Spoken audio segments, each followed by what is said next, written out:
Hello मेरे दोस्तों, कैसे हो आप सब लोग। आशा करता हूँ अच्छे होंगे और भाई लोग को बढ़िया रहना। तो आज मैं डिमन स्लेयर के सीज़न 2 के एपिसोड 1 को एक्सप्लेन करने वाला हूँ।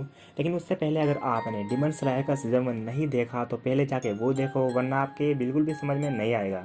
तो एपिसोड की शुरुआत में हमें एक ट्रेन दिखाई जाती है जिसमें एक डिमन उसके कंडक्टर को मार देता है। दूसरे सीन में हमें रेनको को दिखाया जाता है जो कि एक शॉप में खाना खा रहा होता है। तभी वहाँ पर एक डिमन स्लेयर आता है जो कि रेनगोकू को कहता है, कल रात आपका काम बेमिसाल था। रेनगोकू कहता है, नहीं, क्योंकि वो डिमन भाग गया। और वो जख्मी औरत कैसी है? वो लड़का कहता है, डॉक्टर के हिसाब से वो ठीक हो जाएगी, लेकिन उसके जख्म नहीं जाएंगे। तभी उस शॉप का जो ओनर होता है वो बोलता है, क्या आपको पता है मुझे ट्रेन अब हमेशा के लिए बंद हो रही है। अफवाह है कि उसके 40 पैसेंजर बिना किसी सुराग के गायब हो गए। तभी वो लड़का रेनगोकू को कहता है, इसी बारे में मैं आपसे बात करने आया था। मुझे ट्रेन हमने पता किया कि उसे किसी ट्रेन यार्ड में चुपके से छुपा कर रखा गया है।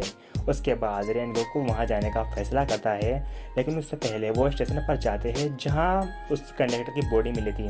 और वो छानबीन कर ही रहे होते हैं, तभी हमें उसी स्टेशन पर एक बच्ची और उसके ग्रैंड मदर दिखाई जाती है जो कि आज भी कम कस्टमर आने की वजह से निराश होते हैं। तो छोटी बच्ची की ग्रैंड मदर उससे बोलती है, यहाँ रात में रहना खतरनाक है, क्योंकि जो डीमन होते हैं वो रात में ही आते हैं।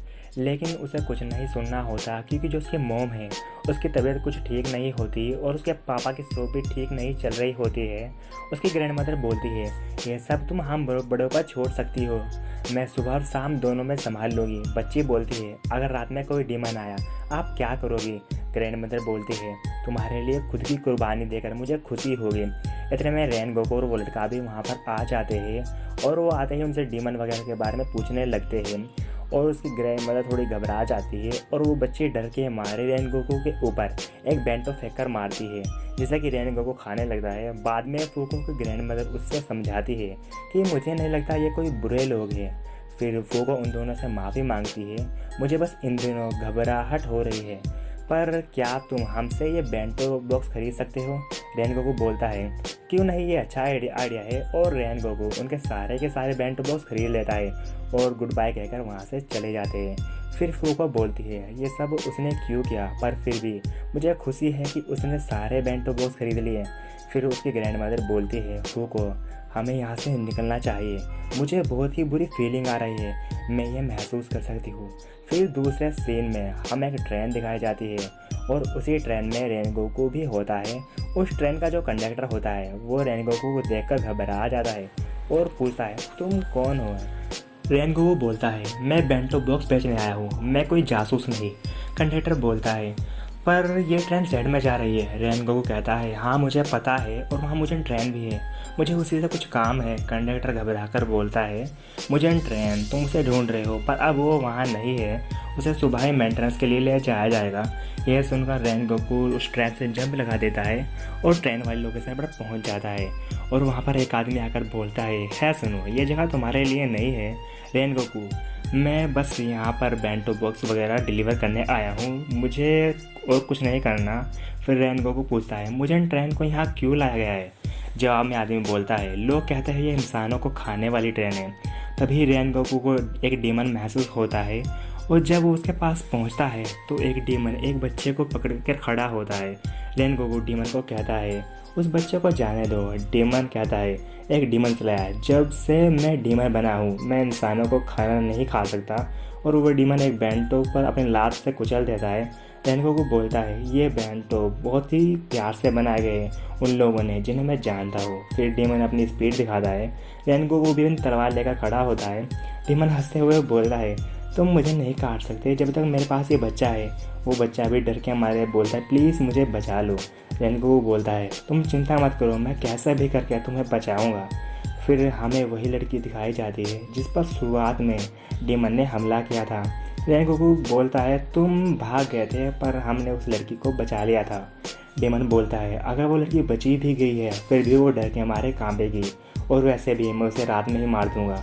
रेनगोकू बोलता है, ऐसा कभी नहीं होगा, हमने उसे छुपा कर रखा है, तुम उसे कभी नहीं ढूंढ पाओगे। फिर वो गुस्से में आकर बोलता है, पर उस बेंटो वाली लड़की का क्या, मैं उसे ढूंढ सकता हूँ और उसे जान से मार दूंगा। रेनगोकू को कहता है उस लड़की का मुझसे कुछ लेना देना नहीं है। डीमन हंसते हुए बोलता है तुम्हें मुझसे पंगा नहीं लेना चाहिए था। अगर तुम उसे बचाना चाहते हो तो तुम्हें मुझसे पहले स्टेशन पहुंचना होगा, लेकिन उससे पहले मुझे इस लड़के को मारना होगा। और वो लड़के को मारने ही वाला होता है, पर रेनगोकू अपनी तलवार से उसके दोनों हाथ काट देता है और बच्चे को बचा लेता है। उसके बाद डीमन गुस्से में आकर स्टेशन की तरफ भागता है अपनी फुल स्पीड में, ताकि वो उस बच्चे को मार सके। लेकिन रेनगोकू भी उसके पीछे जाता है। फिर अगले सीन में हमें फूको और उसके ग्रैंडमदर दिखाई जाती है जो अपने घर पहुंच जाते हैं। फिर अगले सीन में हमें दिखाया जाता है वो डीमन फूको के सामने आकर खड़ा हो जाता है और बोलता है तो ये बैंटो की बदबू तुम्हारे अंदर से आ रही थी। और वो डीमन फूको की ओर बढ़ ही रहा होता है कि फूको की ग्रैंडमदर डीमन के ऊपर एक बैंटो फेंककर मारती है और फूको को भागने के लिए कहती है। फिर फूको डर के मारे बाहर भाग जाती है और उसके सामने फिर से आकर खड़ा हो जाता है और फूको का गला जोर से दबा लेता है। वहाँ पर तभी आग की तरह रेनगोकू आता है और वो डीमन के हाथों से बच्चे को बचा लेता है।